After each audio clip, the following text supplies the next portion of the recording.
Hello, everybody. Welcome to another episode of the No Show, the second episode of the No Show, I should say. And I'm just going to bear with me for just 1 second because last week we started the show and there were some horrendously obnoxious noises. I am just going to. Okay, I've just unmuted myself and everything sounds fine. So we don't have to lose 5 seconds of the show. Yes. Hello, Samoan Driver. How you doing, man? A hell of a lot better than last week. Me too. If you can't tell, we are less sick than last week. We have got a lot of stuff to do. So we will kick off. I think we'll kick off with what has actually happened this week before we delve into the past. So let's start off. I mean, let's start off with Raw and SmackDown for this week. I have blitzed through the highlights. Samoan Driver has been the more dedicated person this week and has actually watched the shows. Raw and SmackDown. Let's kick off with Raw. How was Raw? God. I don't know how much longer I'm going to be able to watch even the abridged 3-hour shows. Like, they seriously need to cut this down to fucking 2 hours. All the paper that I'm killing with this is just killing half the fucking trees on the earth. All right. It's your stereotypical Raw. This one actually started off pretty fucking well. Lashley and Rollins ended up start off with a brawl. They go to ringside, or they go brawl. Cena comes out. He enters the Rumble. Drew McIntyre comes out, calls him out. Kind of a shite promo from him, but he makes up for it later on. Lashley and Lio Rush comes out. They cancel the show because he got jumped by Rollins. Rollins comes out. Dean comes out. Balor comes out. There's a clusterfuck brawl. Go to commercial. I'm wondering where the hell Vince Russo is at this point. They come back. 6-man tag, and this is pretty much the highlight of the show right here. It was a damn good match. Goes through 2 commercial breaks. Rollins actually pins Dean Ambrose with the curb stomp. Gets the win. Goes backstage. Most importantly, though, we do have to. I'm sorry to cut you off. We have to cover here, of course. The Jobber Championship was announced last week, and we said the person who loses the opening match of Raw would be the inaugural Jobber Champion, which means that Dean Ambrose is our very first Jobber Champion. Congratulations, Dean Ambrose. Congratulations, yeah. But more on that later. Don't get ahead of me. Okay. Seth goes backstage, meets up for Triple H. They make Dean Ambrose, Seth Rollins, Falls Count Anywhere for the Intercontinental Championship later on in the night. Go to commercial, come back. Hulk Hogan comes out. He looks fat as shit.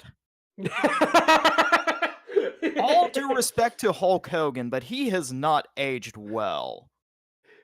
I mean, is that not just the fact that he came from, he was essentially bodybuilding in his very young days, and now he looks, if you like, maybe if it's like the other way around, like if you started off looking like Yokozuna, and then look like Hulk Hogan, maybe you'd look less like shit. I don't know. I don't know. But he honestly looks... You can tell that he doesn't work out as much as he wants to, just because of all the fucking surgeries he's had. But 30 seconds in, he fucking breaks kayfabe. But the tribute that he does, they have a great video package. He cuts a promo to Mean Gene on the Titantron. Fantastic promo. I didn't give this a rating, but hell of a way for it to go out. And I think a great way to reintroduce Hulk Hogan back to the WWE as, for whatever it's worth. Go from that to a lumberjack match for the Raw Tag Team titles. Glorious Gable takes on the Revival. Decent action. You can definitely tell who the heels and the faces are in the lumberjack match. But the Revival gets more of the lumberjack treatment than the faces, which I'm really not too privy on in this kind of match. Lots of great spots. There's a deadlift German into a blockbuster. A second deadlift German. Dawson actually does that core spot to where he's on his back getting pinned, but then he lifts himself up. Nice. That spot kills me. They got screwed over last week. They got screwed over this week. Ref missed a rope break, so we'll see how this goes. Next segment, NXT call-ups. The second best portion of the night was the Elias pre-match promo. I think Elias has actually gotten better on the guitar since he started this gimmick in NXT. He is over as shit. Probably one of the most over people in WWE right now. Baron Corbin comes out. It's a shit promo. Both confirmed for the Rumble. They go after, they have a match, come back from commercial. CM Punk chants for what it's worth. Baron Corbin wins with the end of days. After that, Dean Ambrose cuts a promo before the Intercontinental Championship match. Pretty good promo, 3 out of 5, It's Dean Ambrose. Then we have Braun versus Lesnar. Or actually a promo. Yeah, this promo. Dear God. By the way, hello Too Many Quarks and Cloud D-Dar. This is the no-show. Hello. Yeah, this promo, from what I've heard, Braun just straight up forgot his lines and ended up like a broken record. Pretty much. It looked like, remember back when they actually pre-taped certain promos, so the guy in the ring was actually live, but whoever was on the Titantron was not live, so they had to kind of sync that up. That's what this reminded me of, like in a really bad way. I can kind of tell why this is kind of lackluster because Braun's still not cleared, so they really can't do much. But there wasn't any big payoff for this promo. So this is like definitely the down portion of the night. Next segment, Mahal and Fox, Jinder Mahal, Alicia Fox are in the ring. I fucking hate this new gender gimmick, but Fox looks like a fucking character out of JoJo's Bizarre Adventure. I love her new getup, but it's a bizarre pairing, but they are two bizarre people, so it kind of works. Yeah, I'm honestly kind of like it, But typical heel promo. Ember Moon and Apollo Crews come out. They have a tag team match. It's kind of lackluster until Ember hits the Eclipse, which I still mark the fuck out over. It could have been worse, but it could have been a lot better. Then we get to the moment of bliss. It starts off a bit rocky. I don't think this is really tailored for Alexa Bliss, but I understand that until she gets cleared, they have to have something to do with her. So, I think it's pretty good heel for her. I don't like it that Ronda Rousey's still a white meat babyface, but she definitely needs to learn how the hell to speak into a microphone. But besides that, it's serviceable. It's pretty decent. She puts over Sasha Banks, which is kind of out of fucking left field. Yeah, this was like a clear, like if you wanted to put a pin in the map, this was a clear point where you could say, this is how much you have killed, or point on the graph, this is how much you have killed Sasha Banks and Bayley, to the point where Ronda Rousey, a babyface, puts over Sasha Banks and the crowd fucking boo. Yeah. It is horrible. So sad. Nia Jax comes out, much better promo. Like, more about her wrestling later, but she can actually cut a pretty decent promo. Sasha Banks comes out, does the typical face clip, challenges Nia Jax for a title shot. Why the hell is Nia Jax buddy with Alexa Bliss now? Can somebody explain this to me? Because this is what bullies do, you see. Like both Alexa Bliss and Nia Jax are clearly bullies. So they manipulate each other. They're like they're waiting to get heels are only friends with each other because they at some point they're going to get one up on each other. Is always my theory. It still doesn't, with as bad as they actually went after each other, it still doesn't set well with me. But let's talk about the match. Or the spots. 3 spots aside, this was a damn good match. I don't like Nia Jax's wrestling. I don't think she's a very good wrestler. She needs to go back to NXT and hone her skills for another year or two. But this is one of their better matches. Like, this was a very entertaining match between the both of them. I honestly want to, like, in my notes here, just kind of going off sidetrack, I want to see Tamina and Nia Jax have, like, a rivalry, because I want to see that fucking Haas fight. Like, I think they would tear the fucking house down. But anyways, Sasha comes out of the ring, starts it off, goes under the ring, starts it off, comes back. She goes for a crossbody, gets caught. There's a 10 count spot, beats the count, back inside, triple meteoras, gets the bank statement, locks in, but doesn't get that.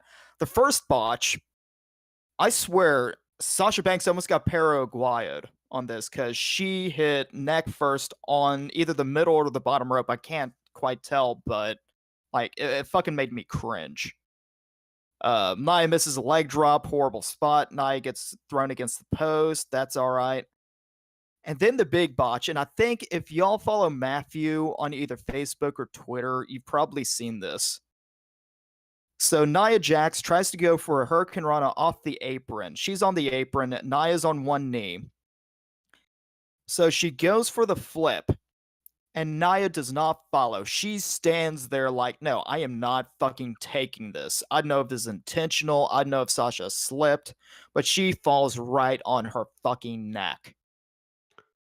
Yeah, there's three competing theories for this. The one, she was trying to do the kind of Kalisto short Hurricanrana that just spikes the person's head onto the apron. The other theory is that Nia was holding onto the rope, so therefore Sasha would take that bump. And the third one was that she was actually going to hit the move, and that Nia was going to take a flip bump with her. All three of these are terrible ideas. Yeah. No matter which way you go. I mean, if it was a pay-per-view, I would have, it would have been a great spot, but not for a fucking Raw. No. But to me, it looked like a botch, so I'm counting it as a botch. Nia gets put in the bank statement. She taps out. Without the botches, this would be a solid 3 out of 5, but I've got to give it 1 out of 5 just because the botches overpower how good this match could have been.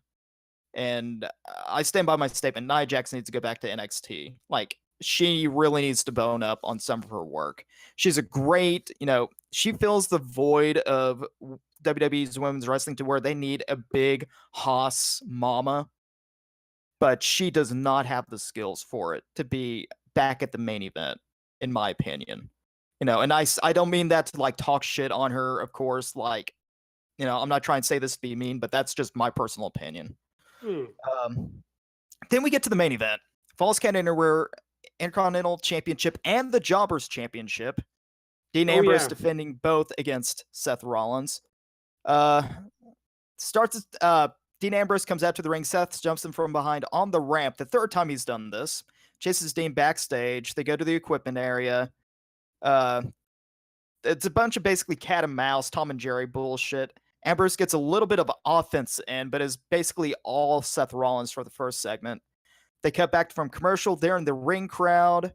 And there's the spot to where Seth Rollins, I don't know if it's Seth Rollins hitting Ambrose or other way around, but it looks like he just got, like, in like slapstick comedy where you get punched like right on the fucking nose. Had one of those spots. It looked great. Straight up boop the snoot. Chair on the outside. They get a backdrop. Dean was trying to go for dirty deeds on the concrete, like pulling up the apron. Gets a back body drop. There's a superplex into a buckle bomb, into a super kick, into a curb stomp over about like 15 to 20 seconds. So Seth Rollins tries to go for the pin. Lashley comes out, interferes. There's a spear in the ring. Dean Ambrose covers him in a Falls Count Anywhere match in the ring and gets the count of 3 in the ring and Falls Count Anywhere. How the fuck is this supposed to work? And of course, most importantly, retains his Intercontinental Championship, but loses the Jobber Championship. Even in our bullshit world of dumb concepts for a championship, Dean Ambrose cannot get a break. He was champion for less than 2 hours on the show. Less than 2 hours. Seth Rollins is now your Jobber champion. And post-match segment to end the show, Bobby Lashley puts Seth Rollins through the table. I forgot exactly what he tried to do, but it looked like it was not a powerful way to end the show, but goes through the table. So it's going to be Seth versus Bobby Roode. Well, essentially a Raw that kind of sets the. Was this the first Raw of the new year? I believe First it Raw was. of the new year. First Raw of the new year, and this was this is their turnaround. Remember, this is their them turning things around. Now, Do you granted, want granted is I rated it a 2.375 out of 5, so it's about average. It got a little bit under an average rating, which is way better than what we could have said like even a month ago. So they're not making the same mistakes. yeah, We're not yet into the realm of 20-minute authority promos leading to a tag team match with Kane that ends in a DQ. You know, we're not in those realms yet. yeah, Which is good. It's a good thing. All right, do you want to do SmackDown? sure. All right, Going to SmackDown, obviously the better show. Obviously the better show. I mean, a show that opens up with Daniel Bryan throwing a hot dog at someone Yes. clearly is the better show. Oh yeah, Daniel Bryan. When I first heard about the new Daniel Bryan gimmick, this is the first time I've watched Raw and SmackDown in full in the same week in over 6 months. So I have not caught the evolution of this heel turn. I know that it happened, but I haven't caught the full evolution. I was skeptical. Seeing this, I fucking love it. Oh, I love it. Daniel Bryan is officially all of our teachers, ladies and gentlemen. He's going to educate us about our consumerist society. But he shits on everybody. He's rocking the bitch and beard again. It's amazing. Goes throughout the back, comes down to the ring, saying AJ Styles just fills a temporary void. He tries to get back to the ring, but R-Truth jumps him at ringside. The entire promo is like a 4 out of 5. Now, R-Truth is apparently, he won the number 30 spot for the men's rumble. And we're not going to Eva Marie's on this, but maybe for entire shows, but not in the context of this. But no, he apparently got jumped by Daniel Bryan last week, so that's what kind of led to this jump into the next match. Truth can fucking still go at his age. I'm honestly shocked. Oh god, yeah. Truth has been like a dab hand, like for years. Like I honestly, he needs either an Intercontinental or a US title shot. Like he is a fucking workhorse. Oh yeah. But only thing I didn't like about this match, even besides its length, was that I don't know if it was Corey Graves or somebody, they called the Osaka Street Cutter a jawbreaker. And that just irked me for some reason. But anyways, Daniel Bryan wins with the knee plus. It's a short match, but a damn good match. 3 out of 5. AJ Styles jumps in post-match. Now showing the true AJ Styles. After that, immediately after that, we don't even go to commercial. We get set up for the next match. Rey Mysterio and Mustafa Ali versus Joe and Andrade Cien Almas. Ali and Joe starts, and Ali's stupid, goes after Joe, and he fucking pays for it. Go to commercial. Ray busts out a fucking Canadian destroyer. Yeah, I saw that. That makes me jump out of my seat. I'm watching this at work, the replay, and I jump out of my seat, and my boss is wondering what the fuck is going on. It was a victory roll. It was a victory roll Canadian destroyer, like from on top of the shoulders into a Canadian destroyer, like the dude. Yeah.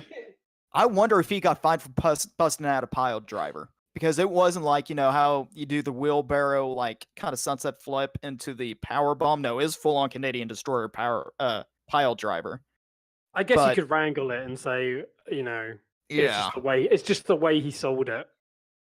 But the big thing coming out of this is that Cien Almas actually pins Rey Mysterio.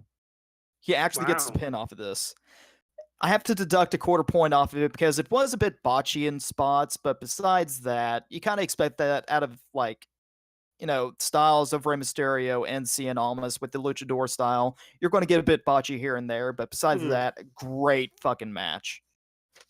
This Carmella promo for a triple threat match main event for SmackDown Women's title shot at the Rumble. I can honestly stand her now. She's a decent promo. Immediately goes to an Usos promo where they're going to fight the Bar later on for a tag title shot. It's a decent promo, 2.5 out of 5. Now, The Miz and Shane. I personally find this cringeworthy as hell. It's entertaining, but it's cringeworthy. I can't say like we all see where this is going, but Yeah. I just honestly hope that this ends up with like a big fucking blow up to go into Mania. But it's honestly it's a short promo. Shane ducks out on Miz again, but it's a good promo. Then we get to another Rusev promo. Now, last week, they was getting interviewed in the ring by, I think it is JoJo. Shinsuke Nakamura jumps them. Lana gets on Nakamura's shoulders, goes for a sleeper hold. Rusev hits the Machka kick, or the Macha kick, whatever the fuck it is. And basically, Shinsuke lands on Lana in the worst fucking bump I've seen in the last 3 months. But she's apparently out. So there's a somber tone. Rusev drops the belt, which I deducted points for that because you don't fucking do that. The crowd is fucking dead. You know, I don't think that Rusev, at least in a face perspective, needs to be cutting promos. I think it needs to be completely with fucking Lana at this point. Yeah. Shinsuke goes to the TV truck. You see replays of the shit cell job. And Rusev... God. Rusev again says, well, if you're not going to come out here, I'm going to go back there. He goes to the back and a horrible fucking cell job with Shinsuke, like driving I guess like an equipment box, like one of the big ass equipment box on wheels. Yeah. Drives it into him like 3 times. Shinsuke goes away, comes back, hits him with a Kinshasa, and that ends it. Like that's definitely the low point of the match, the entire night. We go from that to Becky Lynch cutting promo. The man comes around is the only note I have for this. Great way to end it. They do a recap of the Mean Gene package. Usos come out. We have Bar versus Usos for the tag titles on the line, or tag title shot on the line. It is honestly a great match. Until Mandy Rose comes out in a towel. I cannot fucking stand Mandy Rose. Her voice, her mannerisms, it seems like the Divas division all over again. I missed this in the fast forward. Yeah, she comes out because apparently the thing is, in case you don't know, Red, is that Mandy Rose is trying to get under Naomi's skin by hitting on her husband. That's what this is going on about. Basically, I think it's either Jimmy or Jay, but anyways, I'm going to say Jimmy. Jimmy, gets distracted, turns around, eats a bro kick. There's no follow-up to this. Bar wins. It's a decent match until then. Like, it completely just killed the match for me. Immediately after this, as soon as they win, The Miz comes out and challenges them. Miz and Shane versus The Bar, Royal Rumble for a tag match. Cesaro says, well, what do you think about this, Sheamus? Miz eats a bro kick, sells it like a champ, and they accept the match. It's a short post-match segment. It's very good. There's a brawl backstage. Naomi and Mandy go at it. Jimmy makes the save. Segue into the Women's Royal Rumble. Charlotte promo up next. Not a very good promo. Decent promo out of her. Daniel Bryan cuts a promo as he's going outside. And he just goes fucking livid. Like, the promo wasn't as good as his first one, but he goes livid. Like, there are veins popping out of his head. I love psychotic Daniel Bryan. He says he's going to be the WWE champion forever. I can't stop thinking about Terry Funk whenever somebody says that, with emphasis. NXT call-ups come up. Another Shane and Miz segment. Miz is selling the bro kick. Shane comes over like, this is not how I wanted to do it, but you really think we have a shot? So, a nice little segment to go into the main event. Becky versus Carmella versus Charlotte Flair, triple threat match, women's title shot at the Rumble. Goes through one commercial. It's a bit botchy at parts. It's a decent main event. Not the best match they pulled off, but definitely good. Becky Lynch, I think, makes Carmella tap out with a disarmer. So we're going to have Becky versus Asuka at the Rumble. Gave that a 2 out of 5. The entire show of itself, I gave it a 2.68. So honestly, if it wasn't for the Rusev promo, this would honestly have been like easily a 3 out of 5 sort of affair. But besides that, a hell of a lot better than Raw. You know, Yeah. I'm But always partial towards SmackDown though, because it's 2 hours instead of 3, so everything's much more impactful. Like it doesn't seem like it drags on, even though this one kind of did in the second hour. Okay, so I mean, so that was what 2.37 and 2.68. 6-8, yeah. I think Wrestle Kingdom. Let me actually see if I can find my Wrestle Kingdom notes, but I think I gave that like a 2.8 or something. Jesus, 2.8 for Wrestle Kingdom. Bloody hell. Actually hold that thought. Let me actually go look that up. And you want to talk about BODYSLAM, all right, or do you want to do housekeeping? God. Oh well, I tell you what. Let's do a little bit of housekeeping. Let's break up the wrestling with a bit of housekeeping. Why not? Okay. So our Mixer channel is gone. We used to run these shows on Mixer. It's gone, sort of. I tried canceling the subscription to it, and it didn't cancel. So I basically just told my bank to stop paying them money. And they're now complaining that we've not paid them money. So fingers crossed that will make it go away. It's old. It's a horrendous site, to be honest. I once sent them a message and said, "Hey, is it possible to get individual recordings as like individual widgets?" And they were like, "No." I was like, "What? What do you mean, no?" You're a podcast. You're an audio hosting site, but you can't get individual recordings. What the deuce? No, you can't get them as like widgets or anything to like externally host. So that was bullshit. Fuji bets for season 4 are still being done. I have not got through Survivor Series yet. I still have to go through TLC. But Hell in a Cell was done, so yay.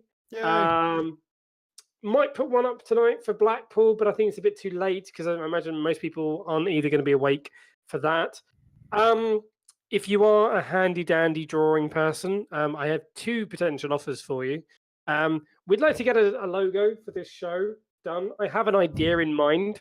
At the moment, we just got these 2 big red blocks, and I mean, Samoan Driver is as much part of this show as I am, and I feel that having 2 big red blocks is just, that's just inflating my ego. I agree. Too many quirks. Someone should put the big belt on Truth. That's a thing. I mean, they did that in TNA, and that went well. So we'd like a logo for the show. I have an idea of what I want, but I've tried it and it looks shit. So I'd like someone who knows what they're doing to give it a go. The other thing I'm going to be implementing on the site, hopefully by the end of this month, kind of like a badges/achievements thing. So a lot of people. So one thing people have asked me about is whether they can see how their points have stacked up on FujiBet, like over the seasons, over the shows, and what place they've come and how many times they've come first, how many times they come second. It's mainly for K-Pac, I imagine, because he always wins. Lol. So what I was going to do was, whilst doing that, I was also going to generate badges. So if you ever come first in a FujiBet, you'll get a badge for your first place, second place, and third place. And you can stack those badges up as they go. So I want to kind of I did try to make some myself, but again, I am not that artistic. So if you do have a talent for Photoshop and drawing and that kind of stuff, that'd be awesome if you could get in touch. And yeah, we'll see if we can get something going on that front. Okay, BODYSLAM Wrestling. Going all the way back to I think it was 2016. I think this was WrestleFest 2. It might be 2017. Hang on, let me double check this. I've actually got it bookmarked. Oh god, wrong one. Yeah, I'll be fully I'll give you like a full disclaimer. I did not watch this. I have not had the time. September 30th, 2017. Jeez. So, according to Cage Fight, this was in Denmark, in the train arena. It's a 6-match show. It's 2 hours long. My recommendation to you would be to go and watch to watch this show if you're really bored. Now, this was recommended to us by Raspy, and I'm gonna preface this by saying this show is in Danish. So if like me, you're an English speaker, there is a little bit of an entry barrier to the show because the majority of the time you don't have any clue what's going on. That being said, I don't have a clue most of the time what's going on in New Japan. So I thought I would give this a try. Okay, so here we go. I've got 7 pages of notes. I will try and get through this as quick as I possibly can. But but there is stuff I wanted to talk about. So the show opens with some random rock music and Japanese writing, which immediately confused me because I'm pretty sure that's not Danish. So here, this is my notes verbatim. At some points, I'm going to just write these. Man with a furry dice has a conversation with a man with a Kindle. They are both very excited for something. It's in Danish. Need to ask Raspy what's going on. So, no idea. This was the opening of the show. I have no idea what this was.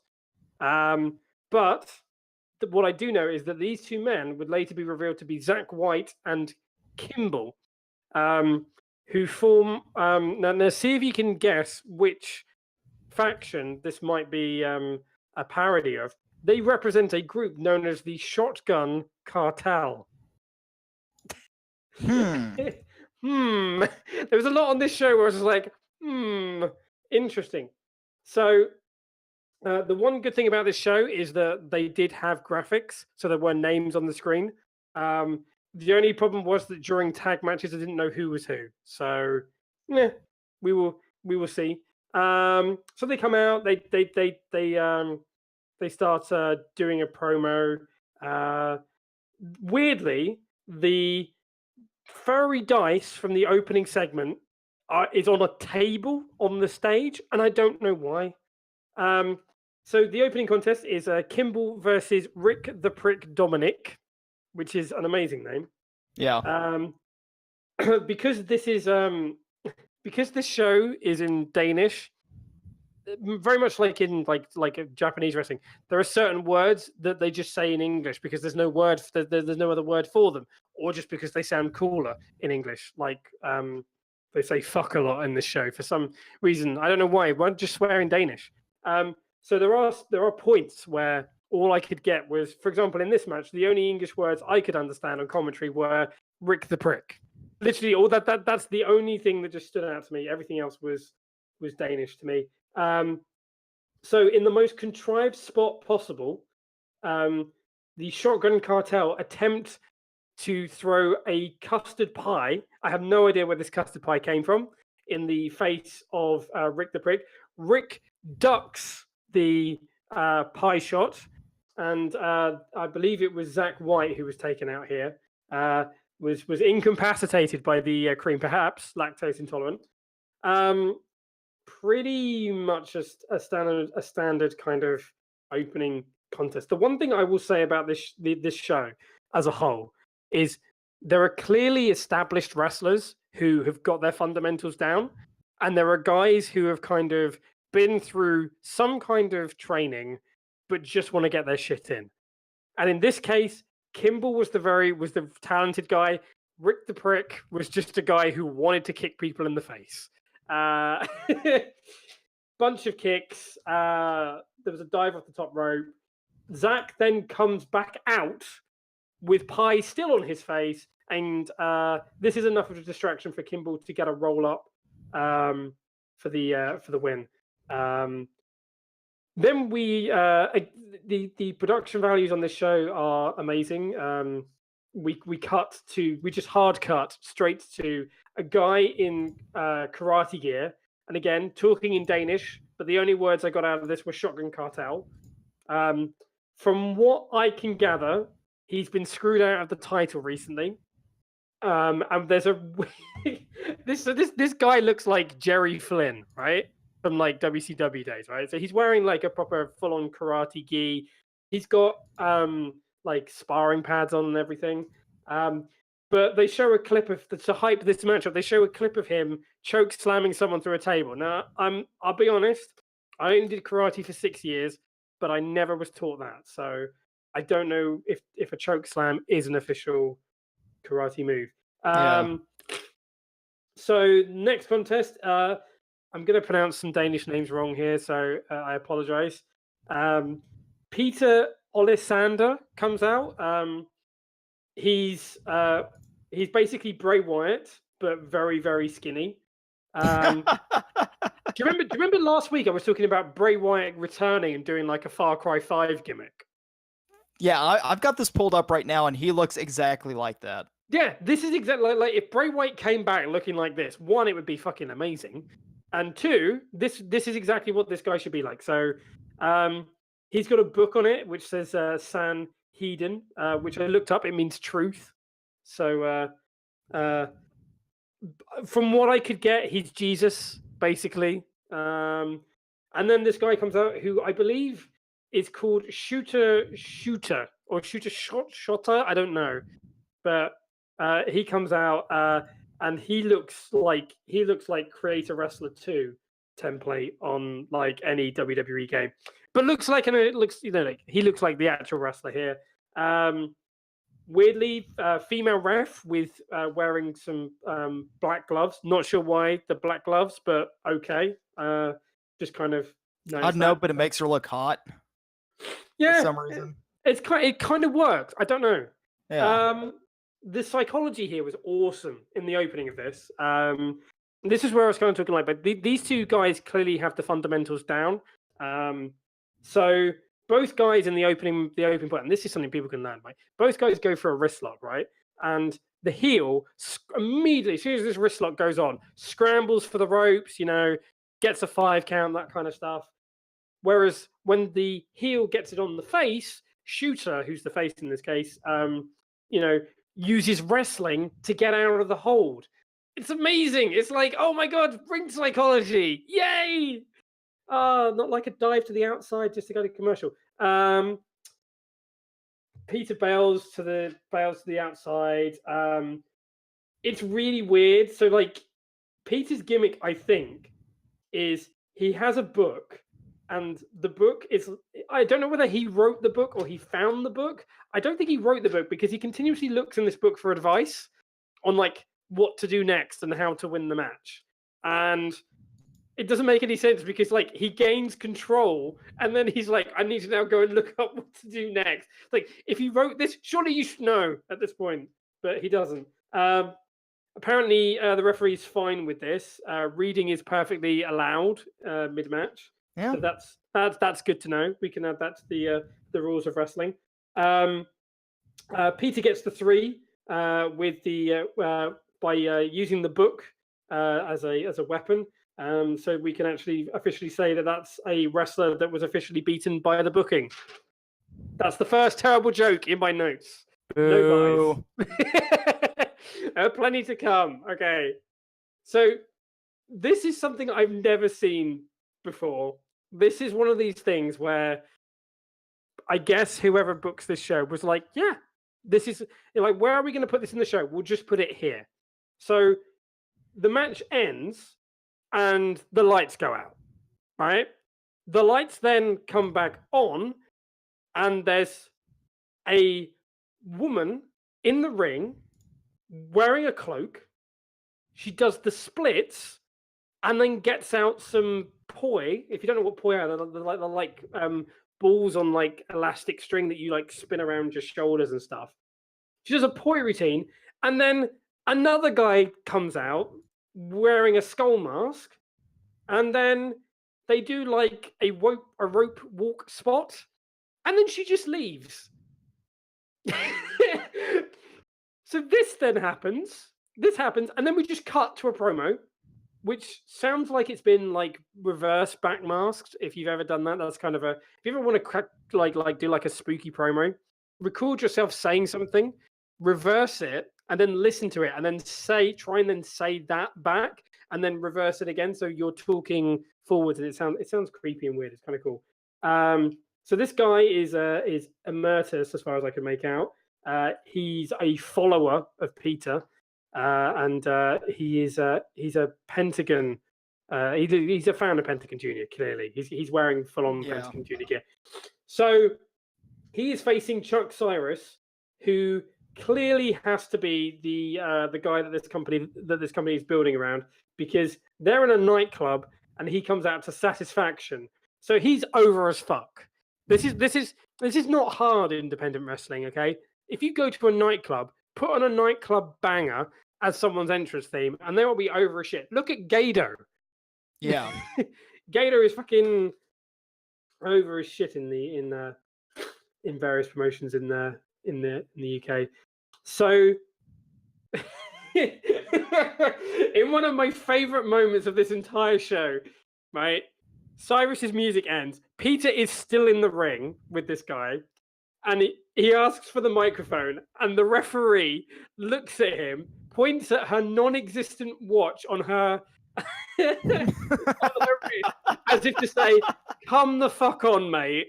We've got to get this shit on the road." Like it's his mum. Like, come on, like it's getting on, lad. Let's go.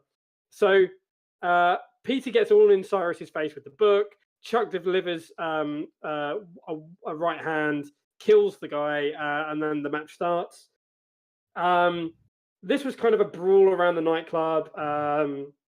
There's a press slam. At one point, Cyrus picks up Emeritus and looks like he's going to press slam him over the bar into like they got like the stacks of glasses. Yeah. I was like, holy shit. Have they like bought like loads of like sugar glass in those kind of, and they're gonna do no they don't. It's just into the bar. It's not as good. Goes to powerbomb Emeritus to the merchandise table, but gets backdrops. A literal kendo stick shows up, i.e. it's actually just several sticks with one bit of tape around the middle. Couple of drink spots, suplex on the floor. Then Cyrus goes to the balcony in the nightclub, climbs over the ledge and hits a crossbody, and then somehow hits another guy who gets more injured than Emeritus does. I don't know how this happens, but this other lad is I don't know if he's security, I don't know if he's there just to catch him or whatever, but he gets taken out and it's really weird.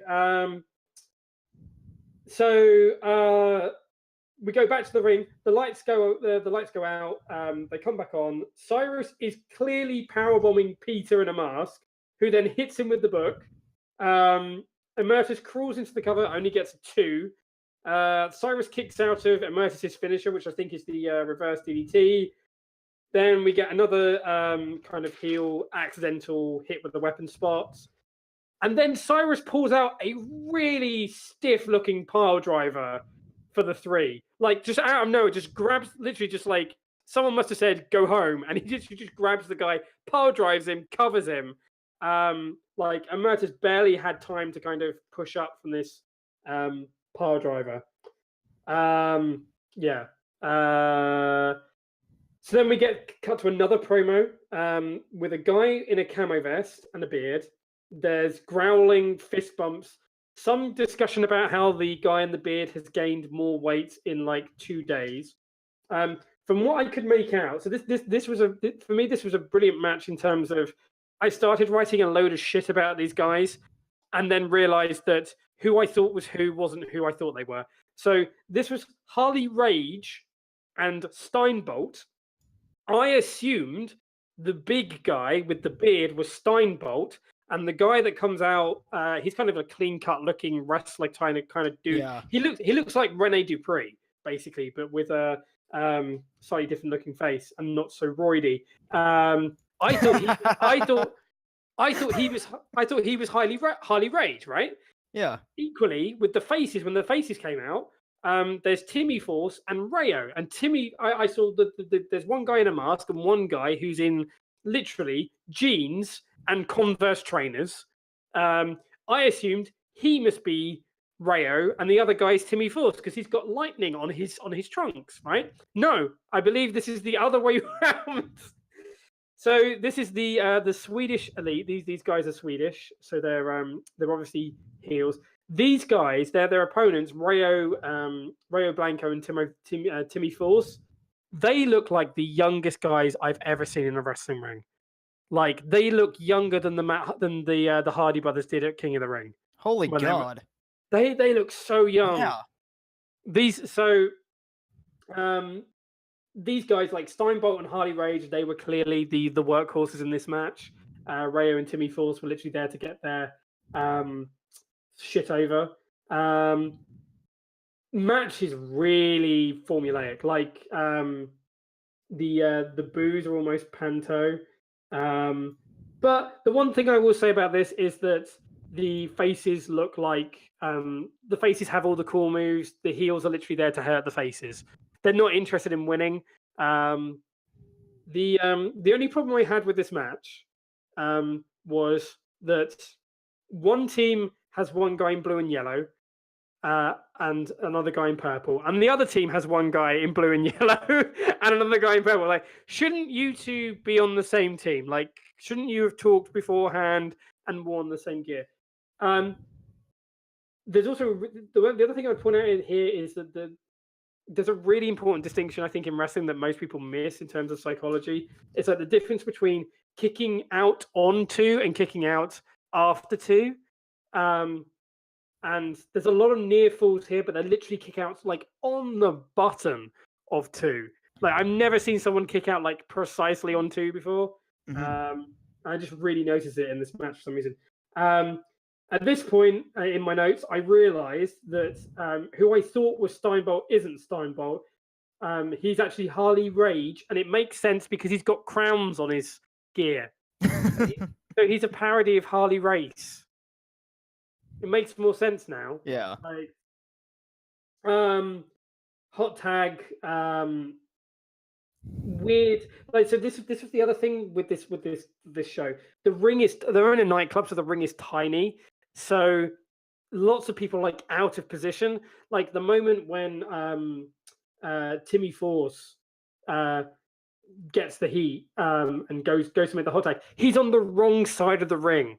He does his move and he ends up I think he ends up hurricanranaing Steinbolt into his own corner, and he's also in that corner as well. And Steinbolt has to pretend he can't tag in his partner, who is like inches from him. Anyway, rolling senton and a rolling Finley kind of drop thing that Finley used to do, and a senton bomb seals the victory for the heels. Finish was really flat. Like the faces literally got the hot tag and it went nowhere. So yeah, it was an okay match. Cut to a dude with two sunglasses and dreads, looking ripped as fuck. Again, promo in Danish. The only words I got were tables, ladders, and chairs, and fucking frog splash. Amara versus Sixth. So, Amara is a large lady. She is essentially, if you want to visualize this, she's Rosemary meets Papa Shango. Yeah, I'm looking at this right now. It honestly kind of works. Yeah, she looks. I mean, when she came out, I was like, this is a pretty good gimmick. She's got the Umaga thing of just like constantly sticking her tongue out. Six is wearing more traditional gear. I was kind of confused at this point because I wasn't sure who was heel or who was face, because Amara came out and she was getting cheers, and then Six comes out and like no one cares. So I'm like, are you the face? We quickly established this because Amara just baseball slides her as she runs around the ring, so kicking the match off. Amara dominates this match. Like this was the point where like I kind of had trouble watching this show, and this is like the second from last match. Amara's gimmick seems to be that she just gets like powder and just throws it in people's faces. And then, like, it's one of these things where when someone points something out to you, you can't ever not see it. So, like, her footwork, Amara's footwork in this match is horrendous.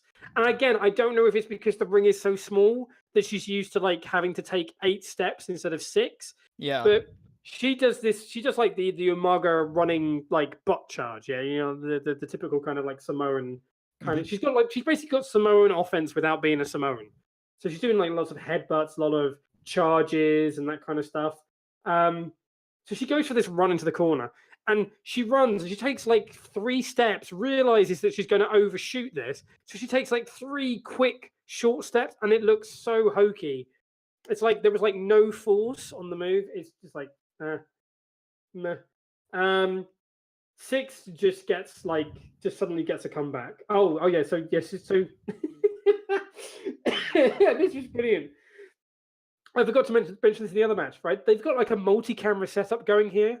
In the previous match, when Harley Rage gets knocked off the apron, the camera cuts to him watching from the apron, so he knows when to slide in for his spot.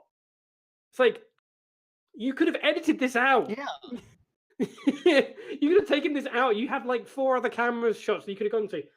There's a point where they show Amara clearly ducking under the ring. She's like laid out in the corner, but she's ducking under the ring to go and get more powder out from like her hidden pouch. And they show this.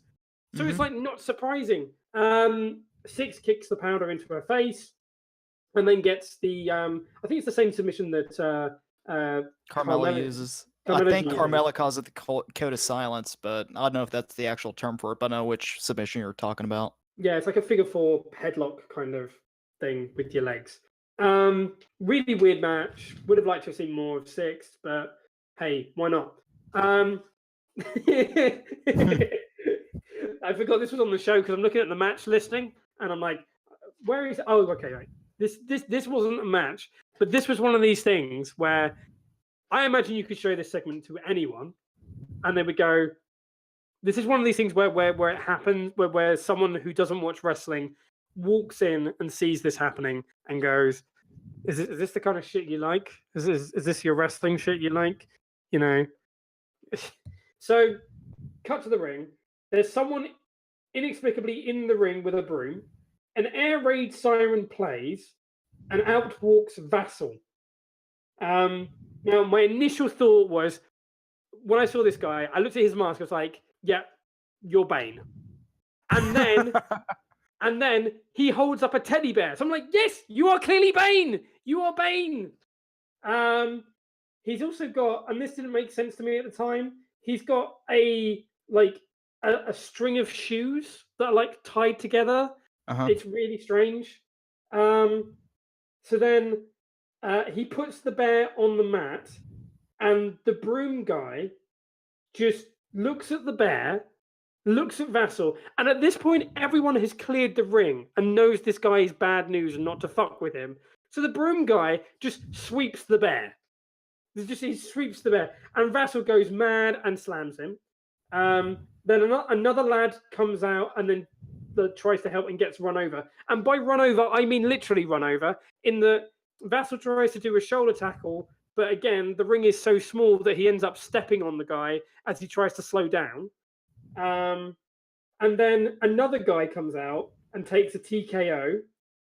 All of this, by the way, is to Vassal's theme music.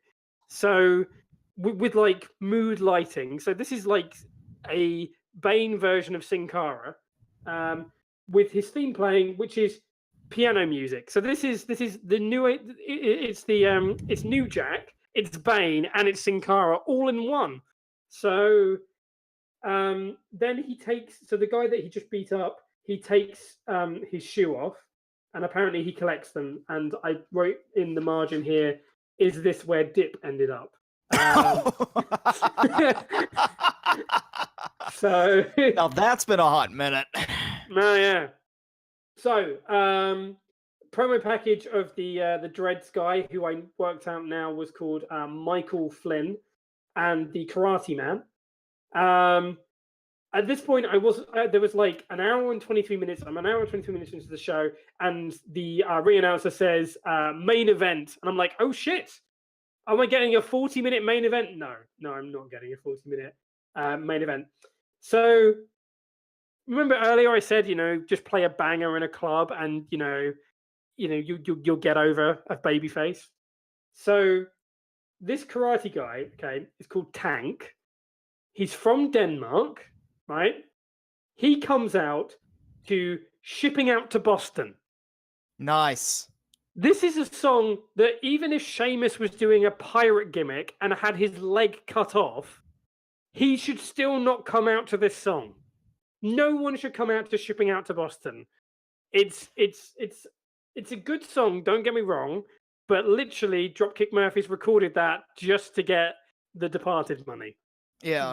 That is the story of the song. Anyway, The so only way that would work to counteract that is that if he was, because I saw that he has jujitsu on his kind of karate gear, so if he's a legit jujitsu fighter or if he did MMA and came out to that song, I can kind of see that. So just kind of looking over this, like without actually watching it or knowing anything about him, I can kind of give him the benefit of the doubt on this one. yeah, I think he does have an actual fight. He's got sparring pads on, which I'm pretty sure again you wear to protect your opponent. Yeah. So I mean, No, if he has legit MMA experience, I'm not going to fucking question him. He could probably rip me in fucking half. So Flynn comes out next. I'm pretty sure he's coming out to either Everyday Bro or a Danish version of it. The guy looks ripped to shit. He's basically he looks like Johnny Nitro, basically, in this getup. So he's got the two lads from the opener with him. Apparently, these guys make up the Shotgun Cartel. I wrote down there's not many cheers for Tank as the babyface, and then as soon as Flynn gets the mic, they start chanting "Psycho Tank." So I was like, okay, they hate you enough to do this. So Flynn, I don't get much of the promo, but Flynn says no interference. There's going to be no interference tonight. So he sends his mates to the back. At this point, he turns around and Jesus Christ, lads, do not do steroids. This guy's back is worse than Jinder's. Like the acne scarring is real here. Like, geez, he's ripped to shit, but he's been banging them roids. Tank offers a fist bump. Flynn responds with a finger. Tank beats Flynn up so much that Flynn's mates come back. So already the no interference thing has gone completely back. Flynn then sends him to the back again. There's a really weird spot where Tank walks up to a kid who looks about 10 and gestures to him. The kid says, sure, yeah, okay. Tank picks him up and throws the child at Flynn. Then picks up another child and throws it at Flynn. And I'm at this point, I'm like, I'm sure these guys are like your kids or something or whatever, or that their kids have someone in the back or whatever. Yeah, it's obviously a plant. But at this point, I really just wanted him to start just throwing members of the audience. I was begging for this to be a thing that happens in Denmark. That it's like the thing in like CZW where people hold up, they bring weapons to the thing, and then I was just hoping this was going to be a thing where in Denmark people just beg this guy to just throw him at his opponents. Jesus Christ, the state of your weapons in this. The chairs that they're using are already broken. Tank takes, oh god, this is so bad. Flynn sets up the ladder on the middle rope, and Tank takes a suplex into the ladder, like right on the small of his back. Ooh. Like, if you're gonna do this, right? If you're gonna do a ladder suplex spot, go watch Jericho and RVD do the suplex spot, because they get so much out of that fucking ladder in the in Unforgiven 2001. Flynn sets up two tables in the opposite corner. Double clothesline spot. Tank goes down. Teases a suplex through the table. Tank does a choke slam, and the cartel comes out to beat up Tank. Rick the Prick comes out from earlier to even up the odds. Spear to Kimball, I believe. I think this was Kimball, but the table doesn't break. So then Tank goes after Flynn. The camera, again, this is another one of these things. The camera is now panning round the ring, getting shots of the crowd chanting, that they miss the spot where Flynn goes through the table. So Flynn gets choked onto the table. It looks, again, this table does not look like, it's not a breakaway table. It's a fucking plasterboard kind of deal. It looks like it's just glued wood. So it looks like there's splinters and everything. Rather than going for the pin, Tank then choke slams Kimball through the table, then gets another table, and then goes for a choke slam again, but gets low blowed, laid out on the table, Flynn then just lays there. Tank lays there. Flynn calmly sets up a ladder that takes him forever, and then hits a frog splash for the 3. There is a point during this where there's a close up of the referee's face as this is going on, and he's like, the ring is so bockety that as people move in the ring, like the table is wobbling, so he's got like one hand on the table to keep the table steady, so that Tank doesn't just like slip off the table. And obviously the ladder's shaking, so he's got another hand on the ladder, and he's got a look on his face that's like, "What the fuck am I doing?" Like, I might make that the thumbnail of this video, just to, or I'll put it up somewhere in the chat. Flynn picks up Tank, shakes his hand, embraces Tank, then hits a flying cutter. Flynn lays into Tank. Cyrus then comes out. Kimball then squares off with Cyrus. Flynn attempts a belt shot, but then gets pile driven. Again, Cyrus just grabs the lad and just drives him neck first into the mat. And the show ends with a conga line to Cyrus's theme, Satisfaction. And that was the most bizarre 2 hours of wrestling I have watched. Mainly because it was in Danish. I would say, honestly, I'd say, look, if you've got, this is going to sound like a really bad thing to say, but if you've got nothing else to watch, go and give this a try, because it's, it was a year ago at least, almost 2 years ago, 18 months ago. Keep changing my mind on this. It's 6 matches. It's a bit of a chore, I would say, but it's okay. Like, you can see where they're kind of going.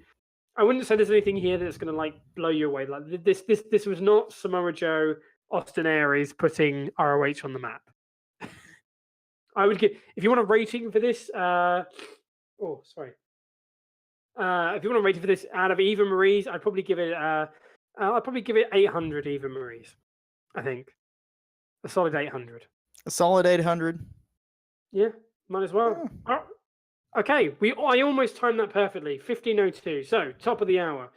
Let's talk about the main event for this week, which is of course what we postponed last week, the All Elite wrestling stuff.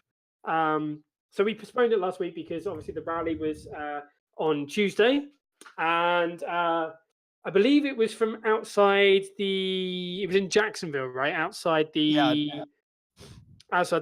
football stadium, as far as I understand. The kind of important headlines in this, shit tons of pyro. There were a couple of surprises. Joey Janela, Penelope Ford showed up. Jericho obviously showed up. Who else was there that wasn't already Hangman there? Page. Hangman Page. A lot of people turn up. Not much in terms of the way. Not much in terms of the way of there weren't any big surprise. Jericho, I think, is the biggest surprise in this. Considering years ago he said he would not work in the US for anyone other than Vince McMahon. Mm-hmm. But obviously that has changed. So yeah, signings have been announced. One thing I will point out is, so for me, obviously I was expecting something a bit meatier. This was clearly fan service, with the pyro, with the promos, with that kind of stuff. It was all fan hype. It was a lot of hype for the fans. Which I think is fine. I mean, it's a rally. There were meet and greets afterwards. So it was clearly one of these things where they were doing their own kind of convention-esque thing to get people on side. But I thought in terms of the actual content, they weren't really telling us anything that we didn't already know. The thing that was interesting for me was afterwards. Oh, so of course, yeah, the Double or Nothing show has been announced. It's going to be in the same arena that Halloween Havoc was in. So that's an omen, I guess, for some people. And they're also going to be doing a second. They're saying a second show, but I guess it's their third show in Jacksonville at some point. But we don't know when that is. So the thing that was kind of cool for me was the Khan's statement. Sahid Khan's statement was pretty important for me. So the bit I want to pull out here, AEW will operate as an organization completely independently from my other interests. It will not deter attention or divert resources from any of my businesses, teams, projects, or investments. At the same time, AEW will enjoy the same full commitment that I give to everything and everyone in my life, my family, friends, my business, and in recent years to sports, hospitality, and now entertainment. So obviously that's a more business kind of take on it. But the important thing there is that he's stating outright right now that he's promising that none of his other resources are going to be put into AEW, which is interesting. Well, it's also something to cover his ass just from a business perspective, because when you go into something like this to where, you do have the backing of somebody who has other, responsibilities as far as like the Jacksonville Jaguars, yada, yada, yada, you do have to put a definite line in the sand there, because if you don't have that, it can obviously lead to some financial, I guess, screwiness. So it's something that he really needed to do. So it's really good from a business perspective. Yeah, it's it's a good thing to do from that outlook. TV deal, no announcement on that, which was kind of the elephant in the room. Although some people did say that HBO are apparently there, possibly filming a documentary on the Rhodes family. Not sure how that's going to go, but hey, statement from Tony Khan as well, saying that they're going to launch with the top wrestlers in the world. There's, very little being said about the actual operation of this company. And I kind of want to touch on something that I kind of mentioned last week, but I want to kind of go in a little bit more in depth about this. Skepticism can be a really, really good thing. Could be an amazing thing. Being skeptical about something is very, when it's healthy, is great. There is such thing, however, as unhealthy skepticism. Okay, if you want to question facts, it's fine and dandy to go and question facts. But if you can't find any information to contrary to what's being put out, then you can't then just go and make up your own story about what's going on here. So the people out there who are saying that this is just a fraud, this is a scam, this is the worst thing for professional wrestling, that this is going to end really badly, it's going to end like TNA, it's going to be another GFW. You can't make those kind of claims because you don't know yet. Equally, I would say on the flip side, there is such thing as healthy hype. You can be excited for this in terms of the fact that you're going to see another wrestling promotion with a decent financial backing, able to pay for some of the top talent around the world and get them into, like we kind of saw it all into matches that you probably, didn't believe that you would see or could see. So that's kind of cool. There is also unhealthy hype, okay? Believing that All Elite Wrestling is going to be the next WCW and, fucking take on, the Khans are somehow the second coming of Ted Turner and they're going to stick it to Vince McMahon. And ever since Jericho showed up, Vince McMahon is on fucking suicide watch. All of those kind of things, right? That unhealthy, I'm talking about unhealthy and suddenly my illness starts coming back. That's unhealthy hype. Okay, that is unhealthy hype around AEW. Personally, I am still on the fence with this. I am still leaning towards being skeptical about this because, again, we had a lot of buzzwords. I would say we had a lot of business talk, but no actual practicality around it. I think Brandy did a good job in terms of clarifying what she meant when she said equal pay. She doesn't mean that someone like, who am I gonna end up trashing here? Shark Boy isn't going to be paid the same as Kenny Omega, for example. Yeah, Kenny Omega is not going to be paid the same as Shark Boy. Equally, someone like someone who's literally come from, say they picked one of the cheerleaders from the Jacksonville Jaguars and taught her how to do a wrist lock, right? She's not going to be paid the same amount as, say, if they brought AJ Lee back, or if they brought in Becky Lynch, or they brought in Ronda Rousey. You know, there are going to be scales to the pay structure, and what they're trying to say is that they're not going to be the same differences in gender pay gaps that there are in WWE. The pay structure, I imagine, will be something that evolves. It's a nice bit of talk. Practicalities still come to stand. We still don't really know in terms of what this is going to be. This could be a promotion that runs very much like ROH, doing 11 or 12 big shows every year. You know, there's very little talk. There's talk of TV deals on the table, but there's no talk of a TV deal being signed. There's lots of things to consider in terms of, okay, All In was done with ROH's production company. How are you going to do production here?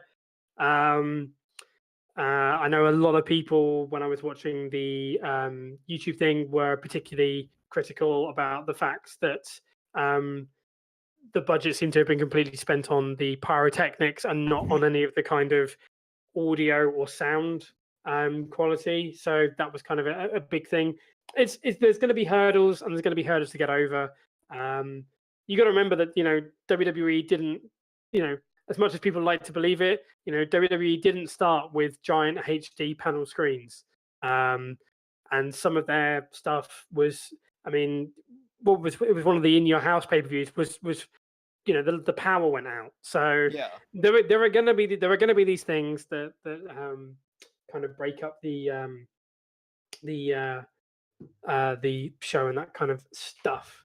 So yeah, you didn't actually catch up. Have you caught up with the rally, or? Yeah, I haven't watched the rally, but I did get the cliff notes.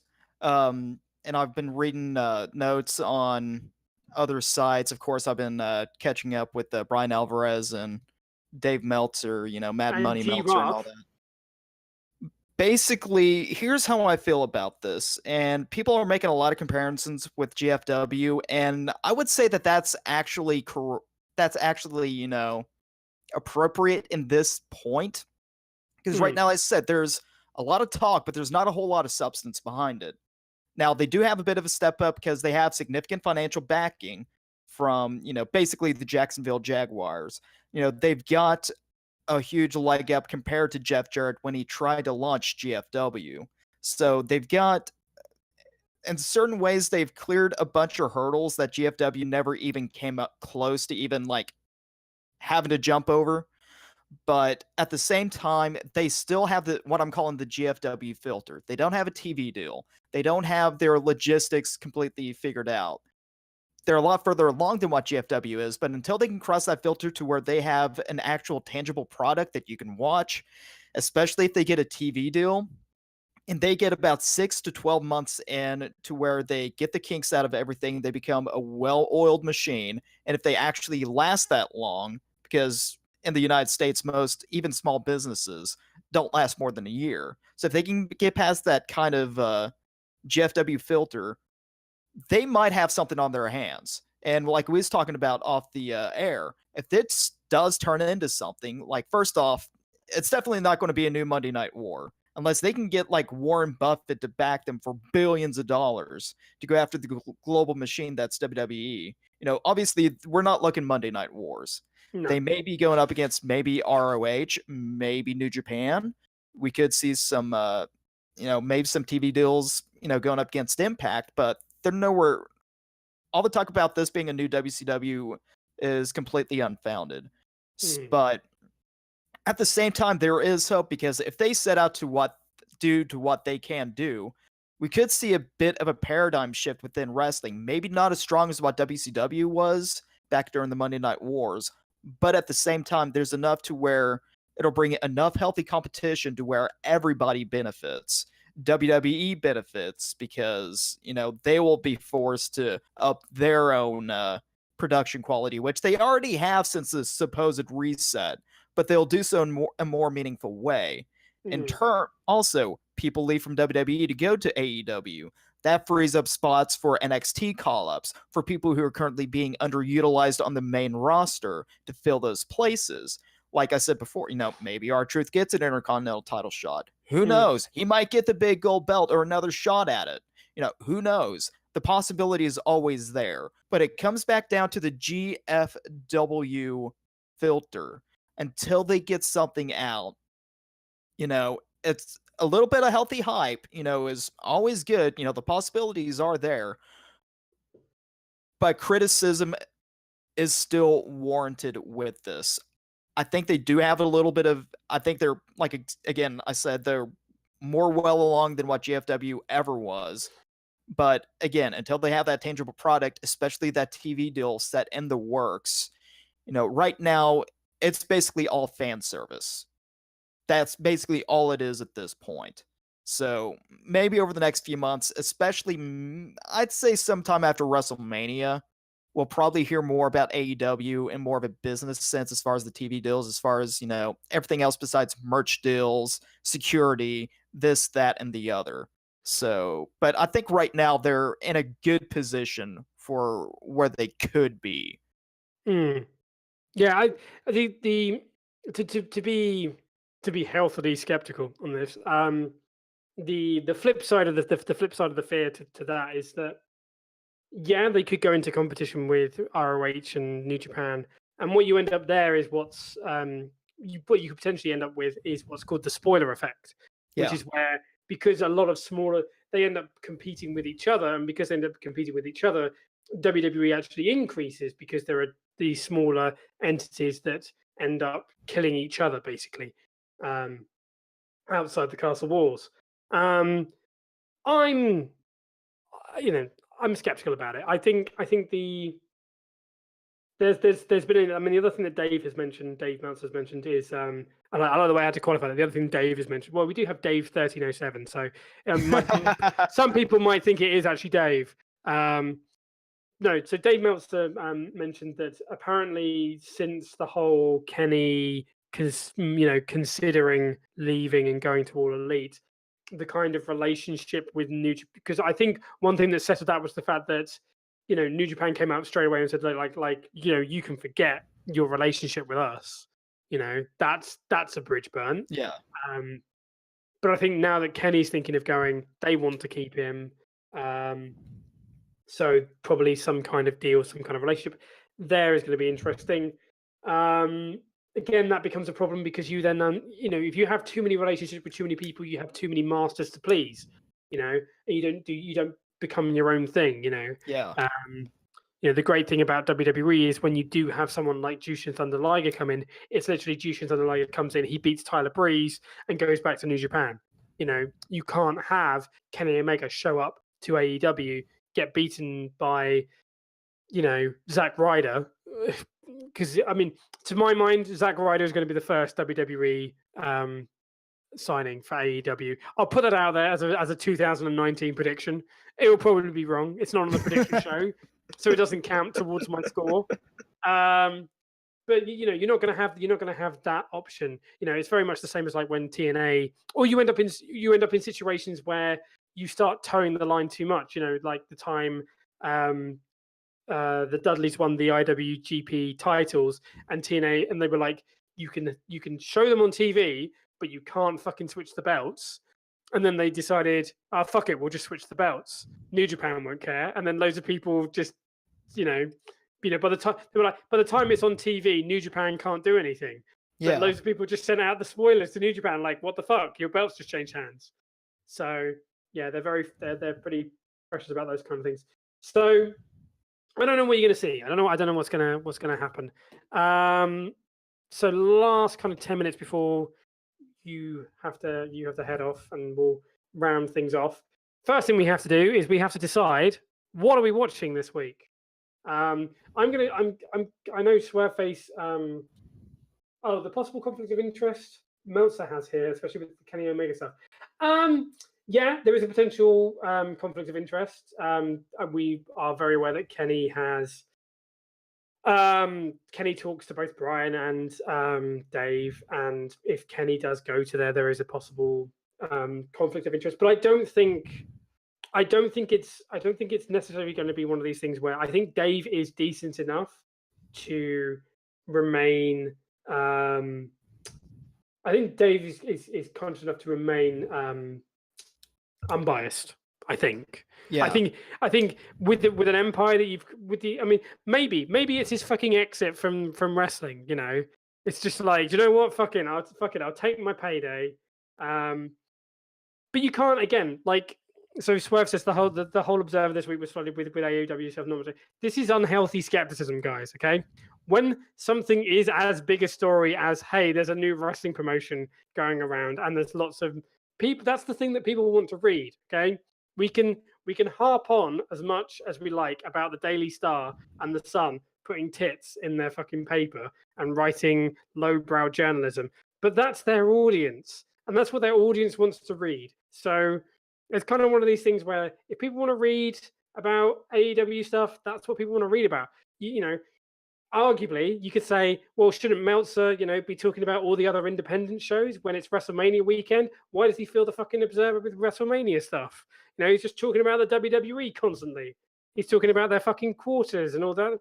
Well, it's because it's April and it's WrestleMania weekend. I'm not surprised. No, I personally do not believe that Dave Meltzer is taking handouts from Tony Khan to promote this stuff. There are people. I mean, okay, take this for example. Go to Twitter and search for Dave Meltzer, and go and look at the number of people that shit on Dave Meltzer on a daily basis on Twitter. Okay, if you were going to pick someone to fucking be an influencer for AEW, you'd pick Matthew, you'd pick OSW Review, you'd pick Cultaholic, you'd pick Defiant, you'd pick all these other people who are out there who have more of an opinion. Hell, you'd probably get Spoonie involved or Red Machine D or whoever. I don't know. I will just say this, Tony Khan, if you want to pay me millions of dollars to say nice things about AEW, I will take your money and I will say nice things about AEW. Unfortunately, I'm British and everyone will take what I say sarcastically. Did you see that? Did you see that study? Oh my God, it's amazing. So they recorded British people saying things like, with all due respect, and they asked British and Americans to decide whether or not this meant, if you say with all due respect, whether that means I appreciate your opinion and I'm listening to what you say, or you're fucking wrong, mate. And apparently Americans can't pick up on the sarcasm of with all due respect, which means you're fucking wrong, mate. So, I mean, I could get away with it, Yeah. I could just sit here and say, quote unquote, good things about AEW, but I don't think it would go down very well. So, no, I don't believe Meltzer. I don't believe Meltzer is in the pocket of AEW. There are much better people. So, what should we watch this week? I mean, or what should I watch and what should I tell Samoan Driver about? I was legitimately trying to catch BODYSLAM, but again, between RAW, between SmackDown, and between other shit that I've got going on in my personal life, I just couldn't get around to it. I can't have a go at you because you got through 5 hours of wrestling in half an hour. I took half an hour to get through 2 hours of wrestling. So, that's a thing. So, does anyone either in chat or on Discord want to suggest something that we should watch? Preferably keep it under 7 hours. That would be nice. We're not going to watch the entirety of the G1. I think what were other? Oh, nothing that's currently being recycled by like OSW Review and Brian Alvarez and that kind of stuff. So no Attitude Era stuff. $5 wrestling, man. So it's between $5 wrestling and VTW Best in the Yard 4. Right, I'm gonna Google $5 wrestling. I imagine that's gonna cost me $5 to watch. Let's see what we can get out of that. Do you want to Google Samoan Driver? Do you want to Google VTW Best in the Yard 4 and see what the availability is on that? Yeah, let's take a look at this. Best in the Yard 4. I think it is actually a 3.5 hour fuck show on YouTube. Oh my God, it's from September though. Okay, so let's have a look at this. It's recent. Okay. Is there a recent show? I'm trying to get to the iPay-per-view section of $5 Wrestling, and their website must cost $5 because it is slow as fuck. Has there been a recent show, Swerve? Can you confirm this for me? If you can find us a video, we will do $5 Wrestling, and then we will come back. Too many quotes, because if you are here next week, you can throw us VTW, and we will go through VTW next week. Last thing to mention, of course, NXT Blackpool is on tonight, so don't forget to go and watch that. Some cool UK wrestling. Card looks pretty decent. Big Show, Akabono 2, Sumo's 1 Cup. The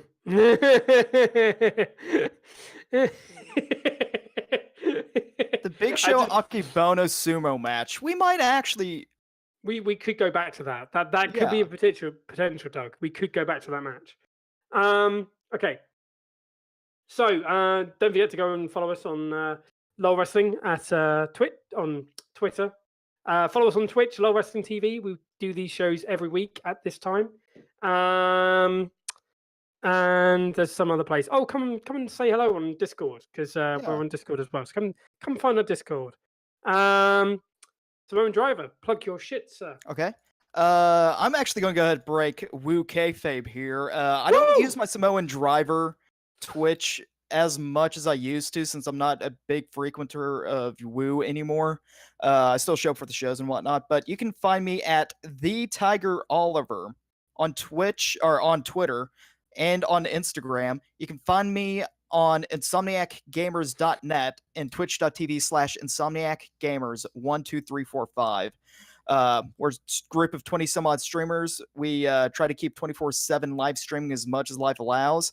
Coming up in about 4 weeks, we actually have our big wrestling show of the year, and it's Rasuru King Adamu. It's on the Insomniac Gamers anniversary weekend. 3 hours. I've still got to do the promos for that. Holy fuck, I thought I was done with the editing video. But yeah, you can check us out there. And I'm trying to think of everything else that I have outside of here. I think that's pretty much it. So yeah, that's what I have going on in my life. Awesome sauce. Okay. Well, thank you very much, guys, for tuning in and sticking around. We'll be back hopefully for a bit longer next week. We'll try and get some calls in next week. I'm sure there'll be more AEW stuff to complain about. I'm sure the whole situation with Raw and SmackDown will implode in a way that'll be hilarious. We'll probably have NXT Blackpool to talk about. And we'll probably be talking about this $5 wrestling show, which costs $5. So before we go off the air, I want to do a redact. I said I gave Wrestle Kingdom 13 2.8. Is actually 3.8 out of 5. Oh, so thank God for that. That could have been worrying. Yeah. Oh yeah. Comparing it to Raw and SmackDown, kind of have to draw the line there. If you missed the first half of the show, or you only caught part of it, it will be up on YouTube, on our YouTube channel. So don't forget to go and watch that there.